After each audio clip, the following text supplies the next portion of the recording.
1656 ଟଙ୍କାର ପବନ। ଆପଣମାନେ ଶୁଣିଥିବେ ଫ୍ରେଶ୍ ୱାଟର କିମ୍ବା ଫ୍ରେଶ୍ ଫୁଡ୍ ବିକ୍ରି ବିଷୟରେ।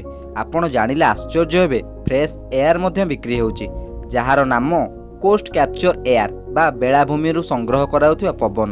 ଭାରତୀୟ ମୁଦ୍ରାରେ ଏହି ଫ୍ରେଶ୍ ଏୟାରର ମୂଲ୍ୟ ପ୍ରାୟ 7656 ଟଙ୍କା। ଏହା ଆଘ୍ରାଣ କଲେ ଶରୀର ତାଜା ଓ ପ୍ରଫୁଲ୍ଲିତ ହୋଇଯାଉଥିବା କ୍ରେତାମାନଙ୍କ ଠାରୁ ପ୍ରକାଶ। ଦୁନିଆ ଏବେ ଏହି ଦିଶାରେ, ଯାହାର ପରିଣତି ଆସୁଥିବା 50 ବର୍ଷ ଭିତରେ ସାରା ବିଶ୍ୱ ଭୋଗିବ। ଗ୍ଲୋବାଲ ୱାର୍ମିଂର ବୃଦ୍ଧି, ବାୟୁରେ ପ୍ରଦୂଷଣ, ଏଭଳି ସମସ୍ତ କର୍ମର ଫଳ ନିଶ୍ଚୟ ମିଳିବ। ବର୍ତ୍ତମାନ ଏହା ଜାପାନର କିଛି ସହରରେ ଦେଖିବାକୁ ମିଳିଛି। ଭିଡ଼ିଓଟିକୁ ଲାଇକ୍, କମେଣ୍ଟ, ସେୟାର କରନ୍ତୁ। ଏଭଳି ନୂଆ ନୂଆ ଭିଡ଼ିଓ ଦେଖିବା ପାଇଁ ଚ୍ୟାନେଲଟିକୁ ସବସ୍କ୍ରାଇବ